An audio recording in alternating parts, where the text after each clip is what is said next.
दोस्तों नमस्कार। आर्यन खान उम्र है महज 23 साल और इस देश में 28 साल पहले एक रिपोर्ट आई थी, वोहरा कमेटी की रिपोर्ट। जब ये रिपोर्ट आई थी उस वक्त आर्यन खान का जन्म हुआ नहीं था, लेकिन उस रिपोर्ट में बहुत साफ साफ लिखा गया था, इस देश के पॉलिटिशियंस, इस देश के ब्यूरोक्रेट्स, इस देश के आईएएस आईपीएस अधिकारी, इस देश का माफिया, इस देश में कंस्ट्रक्शन से जुड़ा हुआ माफिया, इस देश के भीतर में अंडरवर्ल्ड और वह तमाम बॉलीवुड के भीतर काम करने वाले और पैसा लगाने वाला तबका, इनका एक नेक्सस काम करता है।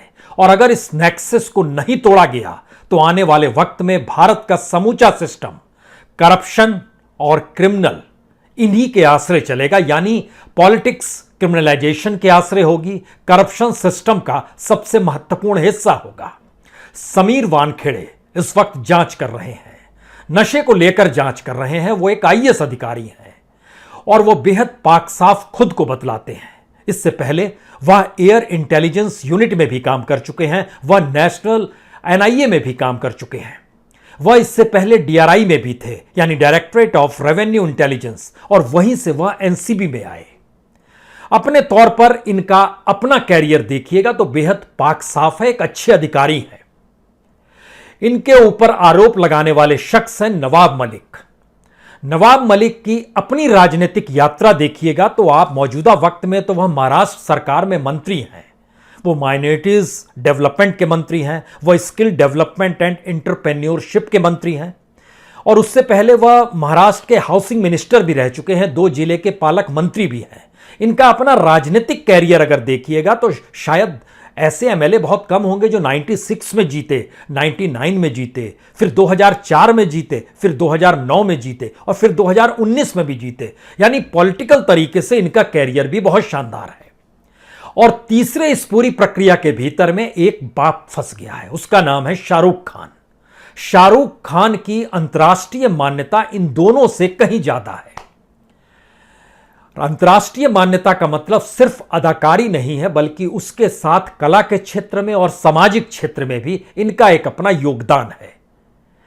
इन दोनों की प्रक्रिया को परखते हुए यह जानना होगा कि पद्मश्री 2005 में जो एक सम्मान देने वाला पुरस्कार है, भारत सरकार ने 2005 में शाहरुख खान को दिया था पद्मश्री पुरस्कार। उसके बाद फ्रांस सरकार ने कला के क्षेत्र में काम करने के लिए अपने यहां का टॉप मोस्ट सम्मान इनको 2007 में दिया, और सामाजिक कार्यों के लिए फ्रांस गवर्नमेंट ने ही 2014 में भी इन्हें सम्मान दिया शाहरुख खान को। इसके अलावे जो एक सबसे बड़ा पुरस्कार एक लिहाज से हम कह सकते हैं, जो तकरीबन 3 बरस पहले, 3 बरस भी पूरे नहीं हुए हैं, वर्ल्ड इकोनॉमिक फोरम ने एक क्रिस्टल सम्मान दिया शाहरुख खान को, और वहां पर वर्ल्ड इकोनॉमिक फोरम में शाहरुख खान का भाषण भी हुआ, जहां पर तमाम अंतर्राष्ट्रीय डिग्निटरीज की मौजूदगी थी, कलाकारों की मौजूदगी थी। और इसके ठीक समानांतर अगर आइएगा तो बेगिंग शहर में, जो कि इंग्लैंड में आता है, वहां पर यूनिवर्सिटी ऑफ बेडफोर्डशायर या फिर यूनिवर्सिटी ऑफ एडिनबर्ग, ये दोनों इंग्लैंड की यूनिवर्सिटी है, इन दोनों ने भी सम्मानित किया है। ऑस्ट्रेलिया की यूनिवर्सिटी ऑफ लॉ है, उसने भी सम्मानित किया शाहरुख खान को। ये तीनों शख्स, चाहे वो नवाब मलिक हो, चाहे वो समीर वानखेड़े हो, चाहे वो शाहरुख खान हो, तीनों अपने अपने कैरियर को लेकर बड़े सही तरीके से अपनी कैरियर को संवारते हुए अपनी पहचान बना चुके हैं। लेकिन इस दौर में 23 साल का आर्यन खान नशे के आरोप में फंस चुका है। वह बीते 21 दिनों से लगातार उस दायरे में है जिस दायरे में कोई भी परिवार ना चाहेगा कि उसका बेटा उसमें फंस जाए। असल बात यहीं से शुरू होती है। क्या वाकई इस देश के भीतर में अगर 28 साल पहले आई हुई वोहरा कमेटी की रिपोर्ट पर ध्यान दिया जाता, इस देश के पॉलिटिकल सिस्टम को पाक साफ बनाया जाता, इस देश के आईएएस और आईपीएस अधिकारी करप्ट ना होते, इस देश के पार्लियामेंट्रीज और विधानसभा में बैठे हुए एमएलएस जो हैं, जो मंत्री बन जाते हैं, उनके ऊपर जो चार्जेस आज की तारीख में है वो ना लगी होती, तो इस पूरे सिस्टम को लेकर एक 23 साल के बच्चे के जरिए हमें लगता है आज चर्चा करनी चाहिए। 23 साल की उम्र आर्यन खान की है, इसको थोड़ा सा जहन में रखिए और उसके बाद फेरिस्त को हम टटोलना समझना शुरू करते हैं। जिस एनसीबी का हम जिक्र कर रहे हैं उसके तमाम केसेस पे आए, उससे पहले एक चीज अपने जहन में आप बैठा लीजिए। इस देश में जो आईएएस अधिकारी हैं उनके खिलाफ 2015 से लेकर 2020 तक 3,568 मामले क्रिमिनल और करप्शन के दायर किए गए हैं।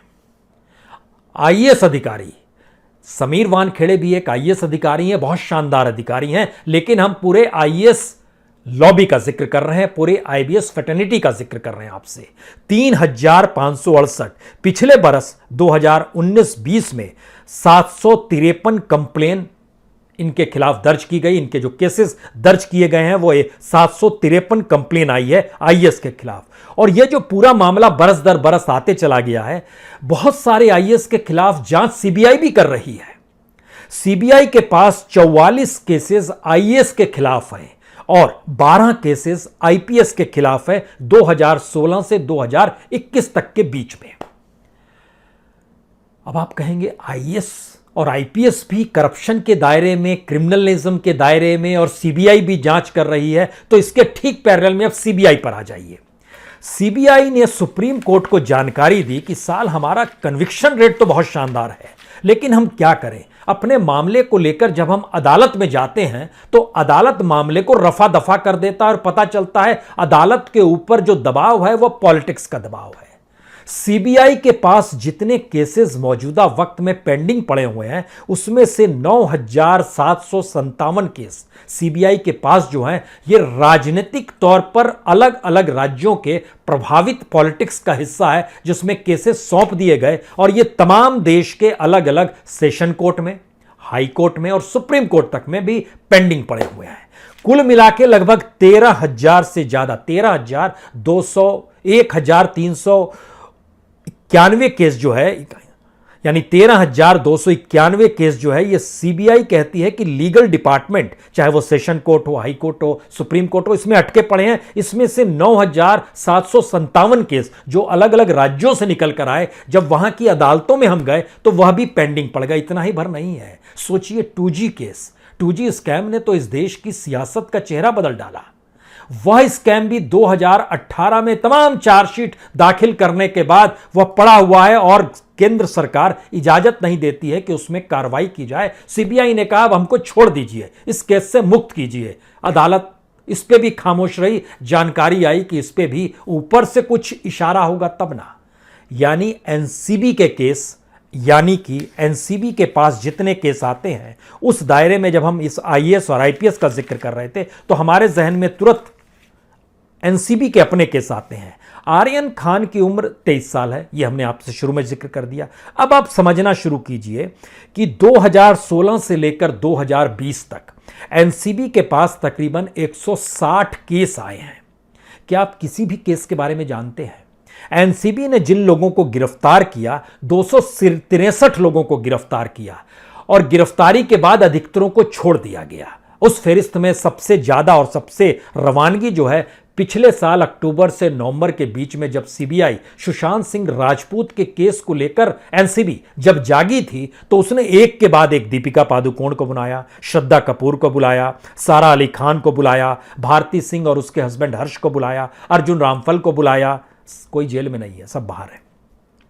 सबको बुलाया और जो भी जानकारी थी हासिल की। इसी दौर में 30 केसेस दर्ज किए गए सिर्फ अक्टूबर, नवंबर, दिसंबर में। यह एनसीबी का एक अपना इतिहास है कि उसने 2016 से लेकर 160 केसेस जो दर्ज किए हुए हैं, उसमें क्या आपके जहन में यह बात कभी भी निकल कर आई कि उसमें वाकई किसी को जेल हुई या नहीं हुई?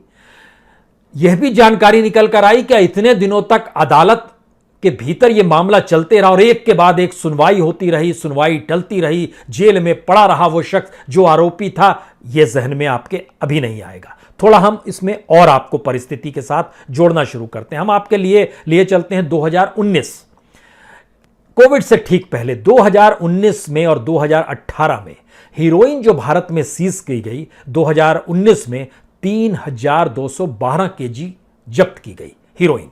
उससे पहले साल में बहुत कम की गई थी, 2018 में 1,258 केजी।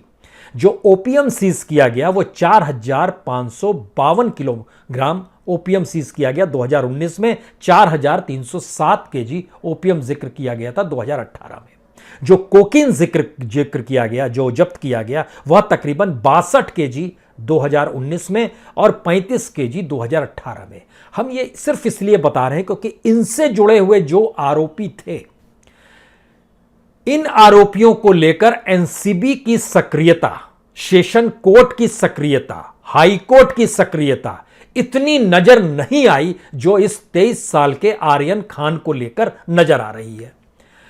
हमने केजी तक बतला दिया। आपके जहन में तुरंत आता है कि आप मुंद्रा कोर्ट क्यों नहीं बजाते हैं, हम मुंद्रा कोर्ट के बारे में क्यों नहीं बताते हैं, जहां पर लगभग 21,100 करोड़ का जो चक्कर था पूरा का पूरा, उसके बारे में जानकारी दीजिए। हम उसकी जानकारी देंगे आपको। मुंद्रा कोर्ट जो एनआईए के पास पूरा मामला है वह भी हम आपको बताएंगे, लेकिन उसके ठीक समानांतर हमारे पास एक डॉक्यूमेंट और है। इस डॉक्यूमेंट के जरिए यह थोड़ा समझने की कोशिश कीजिए। केस जब चल रहा है 21 अक्टूबर को असम में 4 करोड़ की हीरोइन जब्त की गई, गोवा में 4.5 लाख की ड्रग्स जब्त की गई। 20 अक्टूबर को उससे एक दिन पहले मुंबई में जो राजस्थान से आ रही थी तकरीबन हीरोइन 21 करोड़ की हीरोइन थी, वह भी जब्त की गई।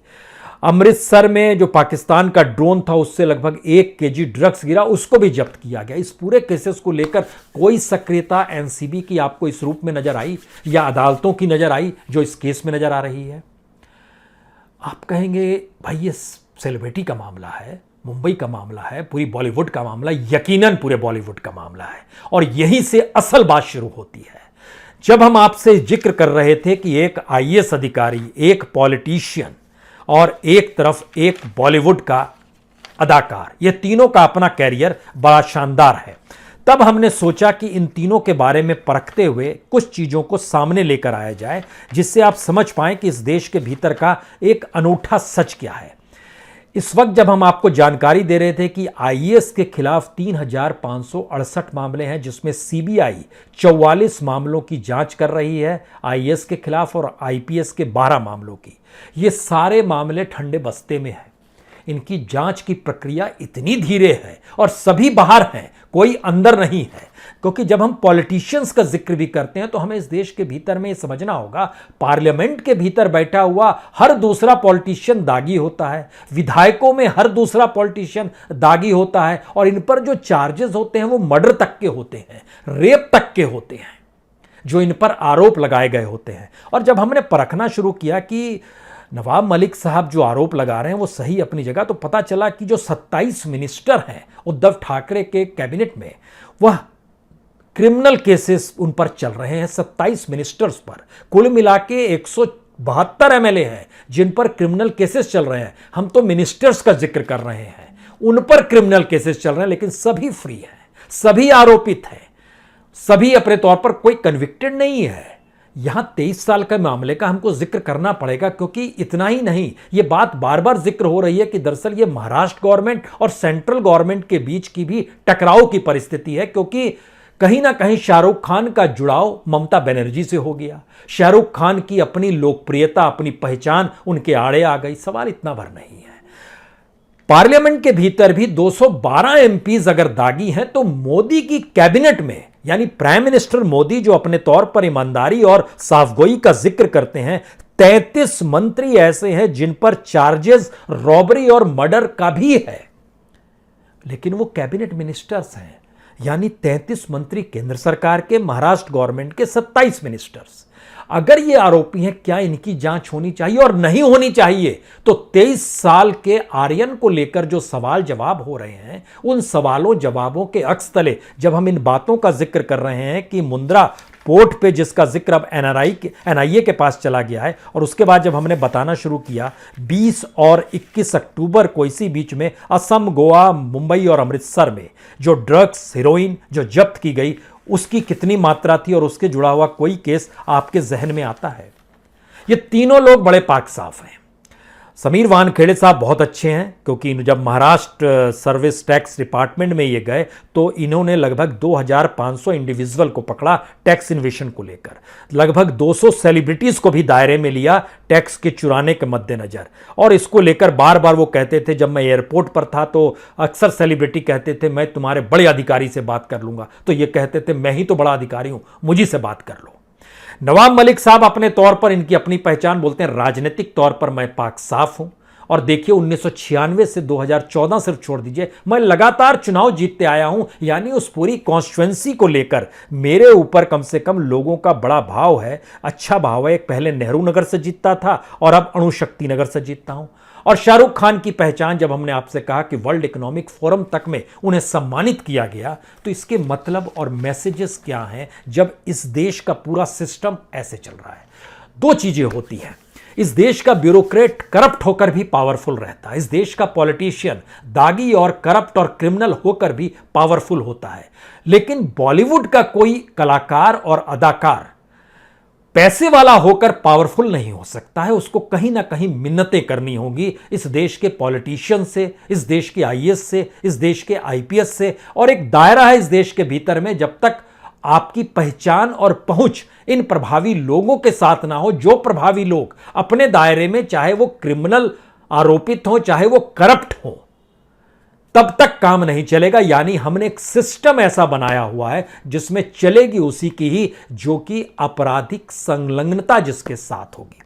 अब ये स्थिति में आइए, इस सीबीआई और पॉलिटिशियन के दायरे में हमें लगता है एक बात का और जिक्र होना चाहिए, क्योंकि अक्सर कहा जाता है इस देश में सबसे पावरफुल पीएमओ है, उसके बाद होम मिनिस्ट्री एचएमओ है, उसके बाद सीबीआई है, उसके बाद ईडी है, उसके बाद आईटी है, उसके बाद डीआरआई है, उसके बाद एसएफआईओ है, उसके बाद एनआईए है और उसके बाद एनसीबी नया है। यह एक नई परिस्थिति में चीजें आकर जुड़ गई। यानी डिपार्टमेंट वाइज आप चीजों को समझते चले जाइए। यानी जिसको मंत्री बनाया जाता है वो मंत्री इसलिए बनता है कि वह उसके विशेषाधिकार और उसकी सुविधाओं का उपभोग कर सके। क्योंकि जब हम एक पूरे सिस्टम का जिक्र कर रहे हैं तो ब्यूरोक्रेट्स, समीर वानखेड़े ने तो परीक्षा दी, आईआरएस हुए और वहां से वो अलग अलग डिपार्टमेंट में गए। लेकिन एक नया सिस्टम इस देश में इसी दौर में डेवलप हुआ। यह सिस्टम कहता है कि अब हमको यूपीएससी की परीक्षा के जरिए आईएएस नहीं बनाना है, हम प्रोफेशनल्स को ले लेंगे, वह प्रोफेशनल्स जो हो सकता है कभी आईएएस की परीक्षा में फेल हो गए हों, नहीं चुने गए हों, लेकिन वह किसी कंपनी में चले गए, उन कंपनियों के जरिए उनको अब प्रोफेशनल्स माना जा रहा है। यानी सत्ता जिनको अपने मानसिक डिजाइन के अनुकूल मानती है वो उसका डेवलपमेंट भी हो सकता है, उसका क्रिमिनल एस्पेक्ट भी हो सकता है। लेकिन जब एक सिस्टम बना हुआ था तो सोचिए 2019 में पहली बार लगभग 11 ऐसे प्रोफेशनल्स को गवर्नमेंट ने हायर किया जो कि अंडर सेक्रेटरी के लेवल पर रहें और उसके जरिए वह डिसीजन ले सकें इस देश के भीतर में, जो भी डिसीजन बड़े बड़े लिया था ज्वाइंट सेक्रेटरी लेवल पर। 9 लोगों को 13 अप्रैल 2019 को हायर किया गया। ये अलग अलग डिपार्टमेंट में भेजे गए, चाहे वो सिविल एविएशन हो, कॉमर्स हो, इकोनॉमिक अफेयर्स हो, फाइनेंशियल सर्विस हो, अलग अलग डिपार्टमेंट में भेजे गए। और पिछले दिनों सितंबर में ही 2021 में 31 लोगों को ज्वाइंट सेक्रेटरी, डायरेक्टर और डिप्टी सेक्रेटरी लेवल पर इनको नियुक्ति हो गई। यानी एक तरफ हम सिस्टम को पढ़ते हुए आ रहे थे कि सिस्टम हमारे यहां कितना करप्ट हो चला है, उस सिस्टम ने अब अपने उस पूरे प्रोसेस को ही अपने अनुकूल कर लिया और कहा हम ब्यूरोक्रेट भी बाहर से लेकर आएंगे और हमें यूपीएससी की जरूरत नहीं है। हम समीर वानखेड़े का जिक्र नहीं कर रहे हैं, नवाब मलिक का जिक्र नहीं कर रहे हैं, शाहरुख खान का जिक्र नहीं कर रहे हैं, लेकिन जब आप नंबर ऑफ पर्संस देखिएगा तो आपको जानकर हैरत होगी सबसे ज्यादा करप्ट और क्रिमिनल मेंटलिटी जीने वाले जो दागी हैं, जिनके खिलाफ केसेस है, उनकी तादाद पार्लियामेंट और विधानसभा में है। सेकंड नंबर पे जो आते हैं ये ब्यूरोक्रेट्स आते हैं, ये आईएएस भी हैं और आईपीएस भी, जिनकी जानकारी दी जा रही है। और मौजूदा वक्त में बॉलीवुड के तकरीबन 52 लोग ऐसे हैं जो निगरानी में, कुछ लोग टैक्स को लेकर हैं, कुछ फॉरेन करेंसी को लेकर हैं, कुछ नशे को लेकर हैं, लेकिन कुल मिलाकर 52 लोग हैं जो निगरानी में रखे जाते हैं। एनसीबी की निगरानी में, सीबीआई की निगरानी में, ईडी की निगरानी में, आईटी की निगरानी में, डीआरआई की निगरानी में, इन डिपार्टमेंट्स की निगरानी में। इनके पास पैसा है। राजनीति कहती है कि बिना पैसे के राजनीति चलेगी नहीं, इसलिए माना यह जाता रहा कि महाराष्ट्र के भीतर में बॉलीवुड से अगर धन की उगाही करनी है, क्योंकि यह एक ऐसा स्ट्रक्चर है बॉलीवुड का जिसमें कलाकार के सरोकार जनता से जितने नहीं रहेंगे उसका ग्लैमर उतना ज्यादा रहेगा। यानी ये जनता से दूर होते हैं, लेकिन एक पूरा सिस्टम हमारे यहां ऐसा है, जो फिल्म रिलीज होती है वह जिस तरह सिनेमा हॉल में रहती है, एक ऑर्गेनाइज्ड वे में चीजें इस देश में चलती हैं और उसका लाभ कलाकार को मिलता है। और कहते हैं कौन 100 करोड़ के गैप में आ गया वो सबसे बेहतरीन कलाकार है। तो बॉलीवुड से पैसा उगाही किसी केस में फंसाकर लेने की परिस्थिति में अगर राजनीति को महाराष्ट्र की टटोलना शुरू कीजिएगा तो हो सकता है आपके जहन में पहला नाम शिवसेना का ही आए, जिसकी मौजूदा वक्त में सरकार है। और यह एक लंबे वक्त तक रहा है, यह स्थिति बार बार बॉलीवुड से निकलकर आती रही है। लेकिन मौजूदा वक्त में जब आप निकल कर आते हैं तो बीजेपी को यह बार बार महसूस हुआ, खास तौर से जो मौजूदा वक्त का टेन्योर है, अटल बिहारी वाजपेयी तक ऐसी जागृति शुरू हुई नहीं थी। यह जागृति मोदी काल की है। जब गुजरात से निकल कर आए अमित शाह, प्राइम मिनिस्टर मोदी वहां से प्राइम सीएम से निकलकर यहां तक आए, और वो महाराष्ट्र और खासतौर से मुंबई में जितनी बड़ी तादाद में गुजराती हैं, यह भी कहा जाता था कि उनसे भी वसूली होती है, और इसीलिए खुले तौर पर प्राइम मिनिस्टर और होम मिनिस्टर जो बीजेपी के अध्यक्ष थे उस समय, मंच से 2014 में कहते थे शिवसेना को वसूली पार्टी। लेकिन झटके में जब राष्ट्रीय एजेंसी, जांच एजेंसियों की दखल शुरू हुई तो यह माना जाने लगा कि बीजेपी वसूली के अब इस प्रोसेस को समझ गई है और इस दिशा में आई है। लेकिन निशाने पर कौन है? वही बॉलीवुड जिसके पास पैसा था। यानी बॉलीवुड ही नहीं बल्कि इससे पहले दोबारा 28 साल पहले की वोरा कमेटी की रिपोर्ट पर जब आप चले जाएंगे तो आपके जहन में तुरंत वो नेक्सस उभरेगा। पॉलिटिशियंस हैं, ब्यूरोक्रेट है, IAS, IPS, mafia, underworld, construction से जुड़े हुए बिल्डर्स, ये तमाम लोग आपके जहन में आने लगेंगे, और वो तमाम प्रोड्यूसर्स, पैसा लगाने वाले बॉलीवुड में लोग जो पैसे से पैसा बनाते हैं, वो सारा पूरा नेक्सस काम करने लगेगा। लेकिन सबसे सॉफ्ट टारगेट बॉलीवुड है, क्योंकि बॉलीवुड को चुनाव नहीं लड़ना है, उसको जनता के बीच में नहीं जाना है, कोई वोट बैंक नहीं, उसकी अपनी फैन फॉलोइंग है। लेकिन उस फैन फॉलोइंग के जरिए आंदोलन नहीं शुरू हो सकता है इस देश के भीतर में। पॉलिटिशियंस का क्या, वो सड़क पर आ जाएगा और नवाब मलिक के खिलाफ समीर वानखेड़े कह रहे हैं हम आपके खिलाफ केस करेंगे, नवाब मलिक कह रहे हैं आने वाले वक्त में आप कुर्सी पर नहीं रहेंगे, आप जेल के शिक्षों के पीछे रहेंगे। हो सकता है कल दिल्ली में सत्ता बदल जाए और समीर वानखेड़े या एनसीपी का योगदान दिल्ली की सत्ता में बढ़ जाए, तो वो पहला काम करेगी इस ब्यूरोक्रेट को अंदर डाल दिया जाएगा। और ब्यूरोक्रेट को अगर इस रूप में सत्ता की निगाहों में चढ़ना है तो मौजूदा जो भी सत्ता के काउंटर में जो फोर्सेस होती है उसके लिए, उसके विरोध में वो काम कर रहा है। तो क्या समीर वानखेड़े, महाराष्ट्र गवर्नमेंट जिस तरीके से खड़ी हो गई, या नवाब मलिक जिस तरीके से शाहरुख खान के साथ खड़ा, उसमें वो विरोध करते हुए एक परिस्थिति को जन्म दे चुका है जहां पर समीर वानखेड़े इस समय दिल्ली में बैठी हुई सरकार की आंखों का नूर है, यकीनन है। और क्या वो कांटा है महाराष्ट्र गवर्नमेंट के लिए? यकीनन है। तो क्या भारत का सिस्टम पॉलिटिकल एस्पेक्ट से ही चलता है? और ये तमाम परिस्थितियां, जब जिन बातों का हम जिक्र कर रहे हैं, इसको घाटा इस देश में किसे हो रहा है? और जो नई पीढ़ी धीरे धीरे इस देश में, भाई नशा जो आ रहा है, हमको लगता है उसका डाटा भी जब हम इसको आपको बता रहे थे, आपको जानकर हैरत होगी कि मुंद्रा पोर्ट पे जब जानकारी आई कि इतनी बड़ी तादाद में वहाँ पर ड्रग्स उतरे हैं, तो उसके बाद हमने सोचना शुरू किया कि पूरी दुनिया भर में कहाँ से आता है। अफगानिस्तान, ईरान और पाकिस्तान, इन 3 जगहों से जो भी जहाज आता है, मुंद्रा पोर्ट यानी अडानी के पोर्ट ने कहा कि हमने अपने देश भर के जो 7 राज्यों में अलग अलग 19 पोर्ट हैं, उन जगहों पर हमने रोक दिया, अब कुछ माल नहीं आएगा। लेकिन आपको यह जानना चाहिए, इससे पहले भी आ रहा था और अब दूसरी जगहों पर आएगा। अफगानिस्तान, ईरान और पाकिस्तान में जितना भी ग्लोबली जो सीज किया जाता है, चाहे वो ओपीएम हो, मॉर्फिन हो या हीरोइन हो, 98% ओपीएम वहीं से होता है। 2018 का आखिरी आंकड़ा है 690 टन, यानी कुल 825 टन में से 690 टन इन्हीं 3 जगहों पर से जब्त किया गया। मॉर्फिन जो है 97%, 42 टन, देश भर में 54 टन जब्त किया गया, 42 टन इन्हीं देशों से जब्त किया गया। हीरोइन लगभग 100 टन हर बरस जो जब्त किया जाता है, उसमें से 37 टन इन्हीं जगहों से जब्त किया गया। और भारत के भीतर में जो केजी में जब्त हो रहा है, उससे जुड़े हुए मामले जो निकल कर आते हैं वह हमारे और आप तक पहुंच नहीं पाते हैं। और यह जानकारी निकल कर आती है कि जो इस अपराध में संलग्न होता है, कन्विक्शन रेट तक पहुंचते पहुंचते एनसीबी हाँफने लगती है, अदालतें हाँफने लगती है, पॉलिटिकल डिस्टर्बेंस शुरू हो जाती है, राजनीतिक दखल शुरू हो जाती है, क्योंकि इस पूरे प्रोसेस में ब्लैक मनी रेंग रही है।